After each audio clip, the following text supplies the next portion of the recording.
Suzanne Morphew. This is a case from about 3 years ago. It's been one, if you've been following it, a lot of twists and turns. Her husband was initially charged with first-degree murder, was about to go to trial literally days before they dropped the charges against him. But the charges can be refiled. That should be noted of hearing this story, as the body has now been found.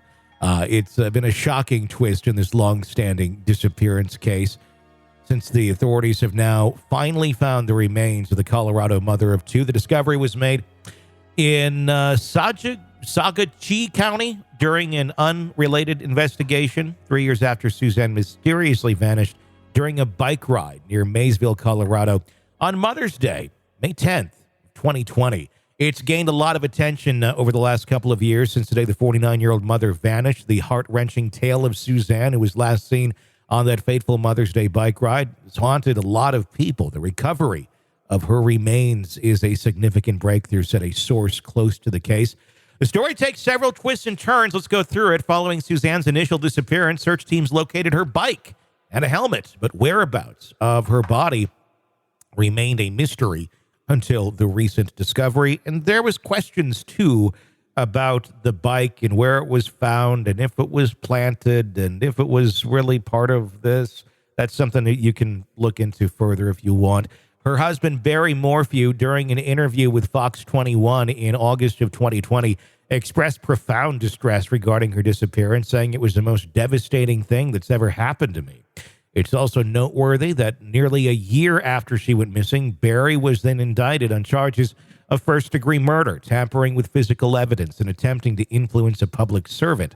He later entered a plea of not guilty. However, the court saga took another twist when Assistant District Attorney Linda Stanley opted to drop the charges without prejudice. The legal maneuver means that the charges against Barry can be reinstated in the future. Prosecutors at the time noted they believed that they were on the verge of locating Suzanne's body, but needed more time for thorough investigations.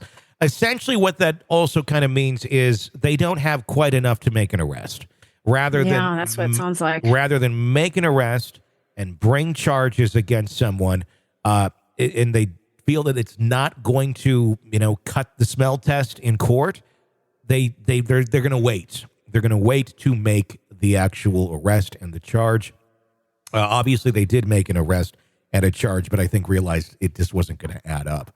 One of the crucial pieces of evidence against Barry was a 129-page affidavit, which people had previously reviewed. In it, investigators shared a January 2021 conversation where they informed Barry about an extramarital affair Susan had for almost 2 years before her disappearance. Barry's reaction was both contemplative and cryptic. He stated, maybe in God's eyes, this was his way of resolving something. Ouch. Why would you say that out loud if you're kind of in the microscope of possibly killing your wife? If you had nothing to do with it, even then, you got to look at the optics. And even if you're thinking that, even if you had a very contemptuous relationship and it was going downhill, which it very much looks like this relationship was on the outs. If you don't want to be a suspect, don't say that out loud. Yeah. Even if you feel it. I think that's pretty damning. If you feel it inside, I guess I could see somebody being like, maybe this, I don't know, some sort of but not, I don't know. It's still bizarre and sick to be like, yeah, he killed her. God killed her, to make you feel better about getting divorced. I don't know. It seems insane. Even if he felt it, you don't fucking say that. He further. I mean, Tony, one of my exes. I've wished for God to strike him down with a lightning bolt. I mean, does that, something bad happens to him? Am I suddenly a suspect now? No, because you can't control the lightning. The fact that he happens to work in an area where there's pretty decent chances of getting struck by lightning on the job makes it a little more suspicious, though. That's a true story. Kind of standing by very large metal towers quite often. This may not end well. But He further grappled with divine implications of the tragedy, expressing confusion over why such an event would even happen. Subsequent sections of an affidavit paint a disturbing image, suggesting that Barry may have treated Suzanne like prey, allegedly trying to hunt and control Susan like he had hunted and controlled animals. This was a big game hunter, one of those assholes that has more money than they need and likes to go and just shoot innocent animals in the wilderness. And I'm not talking hunting deer or something. I'm talking like big game hunting where like going lions or elephants. Exactly. I'm not talking deer hunting. I'm talking crazy fucking hunting. The Morphew, giraffes. Yes. The Morphew family, reeling from the allegations and subsequent release, made their emotions public in a conversation with ABC News. Barry expressed frustration with the prosecutors, believing they had wrongly accused him. His words conveyed deep frustration, saying they've got tunnel vision and they've looked at one person and they got too much pride to say that they're wrong and look somewhere else. His daughter Mallory echoed the sentiment, pleading for justice for their mother and criticizing the perceived missteps in the prosecution. Barry's attorney, Iris Eaton, in a candid conversation with People in 2022, articulated her belief that even if Suzanne's remains were found, there would be no link to her client. Well, following the recent discovery of Suzanne's remains, Eaton issued a heart-wrenching statement on behalf of the Morphew family. The statement read, Barry is with his daughters, and they are all struggling with immense shock and grief after learning today that their mother and wife, whom they deeply love, was found deceased. Yeah, I mean, it's been 3 years, though. I imagine there's still shock when you're given that news, because I would imagine, especially those kids, they've been sitting there hoping maybe something happened. Maybe she had some sort of psychotic break. Maybe she ran away. Maybe she'll come back. Something, you know? And then this takes away their hope at this point. This takes away that hope. As the kids, I'd also be really concerned about Dad, of what's going to happen there. I don't know enough on this case to have an opinion on Barry Morphew. There's certainly, when you look at the case and you look at some of the evidence, there's some things that look pretty shitty. But those charges have since been dropped. Of course, they could come back again. But as with anything, anytime someone dies in a spousal situation where you have husband, wife, or girlfriend, boyfriend, whatever, there is going to naturally be a handful of things that connect one to the other, and may not always be exactly what it looks like in terms of, ooh, this is damning, or this is scary, or this is wrong. Take, for instance, the Lisk, Rex Heuermann, and the charges against him. His wife, Asa Elrup's hair was found on some of the victims, on some of the burlap that was there. Why? Likely because they lived in the same house, and it was kind of a cluttered mess.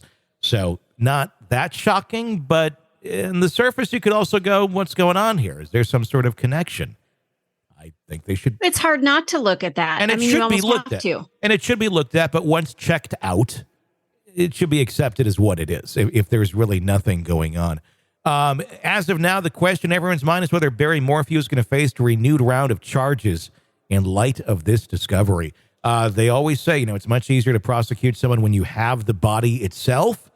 They have the body itself now. So if there was something that they were waiting for, if there's, I don't know, it's going to be interesting to try and get any sort of DNA off of her if there is evidence of it. But I'm sure they'll be looking at fingernails if they're still there. I'm not trying to be morbid, but we're talking a 3-year body that's been out of the elements. It's going to be interesting what they can find and what the state of that body was, because I don't know what that was, but it may lead to more evidence or just maybe another piece of closure for those kids and him, if Barry had nothing to do with it, of his wife that tragically died out on a biking trip in the beginning of COVID. I know a lot of people who bike and hike, and and I don't want to blame anybody, but they put themselves in some really weird situations. Sure. For the sake of their sport. And it just concerns the shit out of me. So, anything can happen. Who knows? Maybe she fell off of a cliff or something and rolled, Yeah, I mean, there are a lot of, but they took 3 years to find the body. I'm wondering why. I don't know. I don't know exactly where it was found in relation to where the bike is. We're just learning all of this information as we record this. But something to keep an eye on as we keep watching this. I hear you 100%. In fact, Robin Dreek, who's a regular on our show every single day, he's going out for a hike, backpacking. We're talking about them. Is it hiking or is it backpacking or what is it called? Backpacking. Doing a round on his own through some pretty treacherous stuff this week. In fact, right as we're recording this. And I said, you better come back alive because I don't want to have to like cover you on the show. Oh, right. Well, and that's the thing. There's some podcasts that I follow. One of the guys that I just absolutely adored, his name was Eric Bollert. He was riding his bike, listening to music, and got hit by a freaking train. I mean, and I've known people who've hiked and gotten lost. How do you get hit by a train? I mean, that seems like it's a different. Like you kind of got to put yourself into that position. Well, I think he was zoned out so much and just powering through, and maybe had music up loud in his ears. I mean, AirPods in, you can just get lost in the moment and must not have been paying attention. Sure. Yeah.